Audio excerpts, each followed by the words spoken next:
തോറ്റാനിക്കരയിൽ ഗുരുതരാവസ്ഥയിൽ കണ്ടെത്തിയ 19-കാരിയുടെ അമ്മ മാധ്യമങ്ങളോട് സംസാരിക്കുകയാണ് തത്സമയം.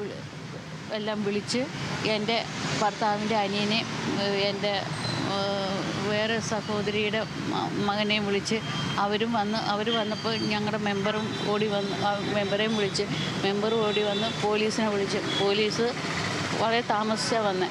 എന്നിട്ടും എല്ലാവരും കൂടി ചോറ്റാനിക്കര പഞ്ചായത്തിൻ്റെ ആംബുലൻസ് വിളിച്ച് വരുത്തി ആംബുലൻസ് കയറ്റി തൃപ്പൂണിത്തെ താലൂക്ക് ഹോസ്പിറ്റലിൽ നിന്ന് എറണാകുളം ജനറൽ ആശുപത്രി അവിടെ അവരെ എടുത്തില്ല. അപ്പോഴത്തേക്കും പെട്ടെന്ന് ഇങ്ങോട്ട് കൊണ്ടുവന്ന് ഞാൻ കാണുമ്പോൾ മുതൽ ഇങ്ങനെ ഒരു ഇത് മാത്രമേ ഉണ്ടാകുന്നുള്ളൂ.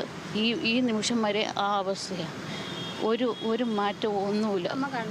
ഞാൻ കണ്ട് ഇന്ന് കണ്ടില്ല. ഇന്നലെ സ്കാൻ ചെയ്യാൻ പോയപ്പോൾ ഞാൻ കൂടെ ഉണ്ടായിരുന്നു. എനിക്ക് കാണാൻ പറ്റണ ഉണ്ടായിരുന്നു. ഞാൻ അറിഞ്ഞും അറിയാതെയും ഞാൻ വരുമായിരുന്നു. അപ്പം ഞാൻ പല പ്രാവശ്യം വിലക്കിയിട്ടുണ്ട്. ഇവളോടും പറഞ്ഞിട്ടുണ്ട്, അവനോടും പറഞ്ഞിട്ടുണ്ട് എൻ്റെ വീട്ടിൽ വരരുതെന്ന് ഞാൻ പറഞ്ഞിട്ടുണ്ട്. അപ്പോൾ എന്നെ വകവയ്ക്കാതെയായിരുന്നു വന്നുകൊണ്ടിരുന്നത്. എനിക്ക് 66 വയസ്സ് എൻ്റെ വിലക്കിരുന്ന അവസ്ഥ എനിക്ക് മാത്രമേ അറിയാവുള്ളൂ. ഇവര് പേടിച്ചാണ് വീട് മാറിയത്. അത്രയും ദ്രോഹിക്കാന്നുണ്ട്. ഇപ്പോൾ 3-4 വട്ടം ഇവള് വീണതാണെന്ന് പറഞ്ഞ് ഇവളുടെ നെറ്റിയിലും നോസിലും ഈ ചെവിയുടെ ഇവിടെ പിന്നെ ഇവിടെ ഈ കണ്ണിൻ്റെ ഇവിടെ ഉണ്ട്. അപ്പോൾ അവൾ പറഞ്ഞ് വീണെങ്കിൽ ഒരു പർട്ടിക്കുലർ ഏരിയയിൽ മാത്രമായിട്ട് മുറിവും ചതവും ഉണ്ടാവില്ല.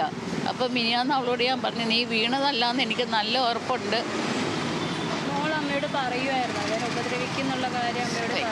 എന്നെ ഇവ മറ്റുള്ള ആളുടെ പേര് പറഞ്ഞ് ഇവളെ ടോർച്ചർ ചെയ്യുവാന്ന്. കാരണം നീ അവൻ്റെ കൂടെയല്ല, നീ ഇവൻ്റെ കൂടെയല്ല എന്നും പറഞ്ഞ് ഇവളെ വല്ലാതെ ടോർച്ചർ ചെയ്യുമായിരുന്നു.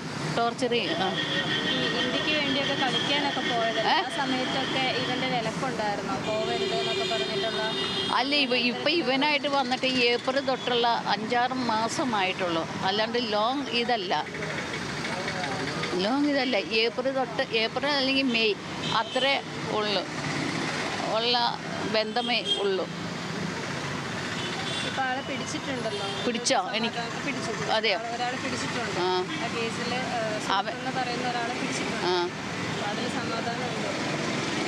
സമാധാനമുണ്ട്. അവൻ തന്നെ ആണോ എന്ന് എനിക്കും അറിയില്ല. കാരണം നേരത്തെ ഒരു ഇതിൽ കേസിൽ ഇവള് ഉൾപ്പെട്ടിട്ടുണ്ട്. അവനെ ഞാൻ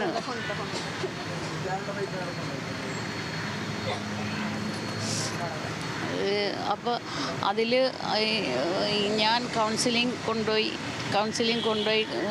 ഹൈക്കോടതിയിൽ നിന്ന് പറഞ്ഞ് ഇവനെ ചോറ്റാനിക്കര പോലീസ് വശം ഇവനെ ജയിലിലിട്ടിട്ടുണ്ട്. അവനാണോ ഇത് ചെയ്തതെന്നും എനിക്ക് സംശയമുണ്ട്. ഈ 2 പേരെയും എനിക്ക് സംശയമുള്ളൂ.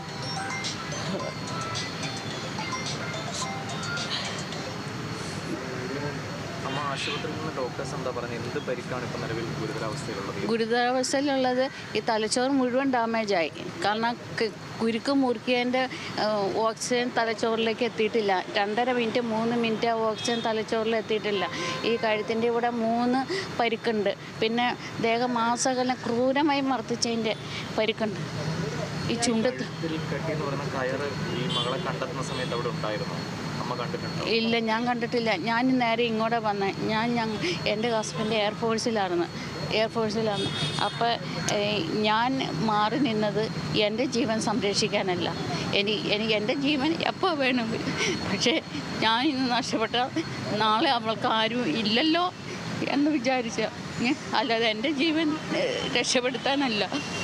പക്ഷേ അവളെ ഒന്നും ചെയ്യില്ല എന്നായിരുന്നു. കാരണം എൻ്റെ സ്വത്തും എൻ്റെ വീടും ബാക്കി എല്ലാം ഉണ്ടല്ലോ.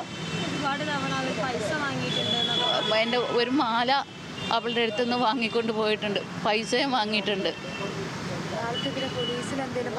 പരാതിപ്പെട്ടിട്ടുണ്ട്. 2-3 എൻ്റെ അയൽക്കത്തുകാരും പരാതിപ്പെട്ടിട്ടുണ്ട്. ഞാനും പരാതിപ്പെട്ടിട്ടുണ്ട്. അവൻ വീട്ടിൽ എൻ്റെ സമ്മതമില്ലാതെ വീട്ടിൽ വന്നിട്ടുണ്ട്. ഞാനും എൻ്റെ മോളും തന്നെ താമസിക്കുന്നിടത്ത്, ഞാനിത്തം പ്രായമായവൻ അമ്മ താമസിക്കുന്നിടത്ത് അവന് വരേണ്ട കാര്യമില്ല. മറ്റു ബന്ധുക്കൾക്കെന്ന് വെച്ചാൽ ഏറ്റവും അടുത്ത ബന്ധുക്കൾക്ക് മിക്ക ബന്ധുക്കൾക്കും അറിയാം. അപ്പോൾ അവരും എന്നോട് പറഞ്ഞിട്ടുണ്ട്, നീ മാറി നിന്നോ. കാരണത്തുണ്ടെങ്കിൽ ഇവർക്ക് എന്നെ ഇല്ലാതാക്കുകയാണ് അവരുടെ പ്രഥമ ആവശ്യമെങ്കിൽ പിന്നെ അവളെ എന്ത് വേണമെങ്കിലും ചെയ്യാം. ഇല്ലേ, ഈ ലോകത്തിൽ അവൾക്ക് ഞാൻ മാത്രമേ ഈ ലോകത്തിൽ അവൾക്ക്. അപ്പം എന്നെ അങ്ങ് ഇല്ലാതാക്കിയിട്ടുണ്ടെങ്കിൽ പിന്നെ അവളെ ആർക്കും എന്ത് വേണമെങ്കിലും ചെയ്യാം. അല്ലാതെ ഇപ്പം ഞാൻ മാറി നിന്നെന്നുള്ളത് എൻ്റെ സുരക്ഷയ്ക്ക് വേണ്ടിയല്ല, അവൾക്കും വേണ്ടി മാത്രം ഞാൻ മാറി നിന്നത്. അവൾക്ക് ഞാൻ വേണമെന്നുള്ള ഒരിത്. ഇനിയിപ്പം ഈ നിമിഷം ഞാൻ മരിച്ചു വീണാലും എനിക്കൊന്നുമില്ല.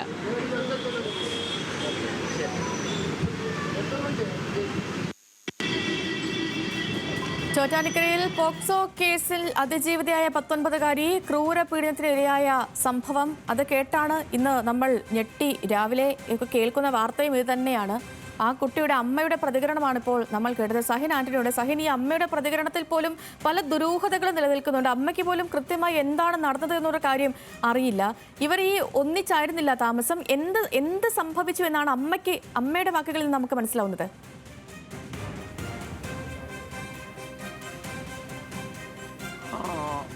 സേതു, അതായത് ഈ അമ്മ പറയുന്നത് കഴിഞ്ഞ ഏതാനും ദിവസം മുൻപ് അമ്മ ഈ വീട്ടിൽ നിന്ന് പോയിരുന്നു. ഈ കുട്ടി പോക്സോ അതിജീവിതയായതുകൊണ്ട് തന്നെ നമുക്ക് ചില പരിമിതികളുണ്ട്. ആ വീടും പരിസരവും എല്ലാം കാണിക്കുന്നതിന് ചില പരിമിതികളുണ്ട്. എന്തായാലും വീട്ടിൽ ഇപ്പോൾ ചോറ്റാനിക്കര പോലീസ് എത്തിയിരിക്കുകയാണ്. അവരെ പരിശോധനയ്ക്കായി എത്തിയിരിക്കുകയാണ്. അമ്മ പറയുന്ന ചില കാരണം എന്ന് പറയുന്നത് ഈ പറയുന്ന യുവാവിൽ നിന്നും അമ്മ ഭീഷണി നേരിട്ടിരുന്നു എന്നുള്ളതാണ്. ഏത് സമയത്ത് വേണമെങ്കിലും അയാൾ ആക്രമിക്കാനുള്ള പദ്ധതി ഉണ്ടായിരുന്നു എന്നുള്ളതാണ് അമ്മ പറഞ്ഞു വയ്ക്കുന്നത്.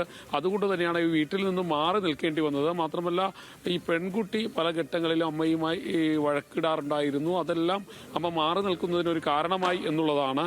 എന്തായാലും കഴിഞ്ഞ ശനിയാഴ്ച രാത്രി 11 മണിയോടുകൂടിയാണ് ഇവിടെ ആ യുവാവ് എത്തിയതെന്ന് പറയുന്നു.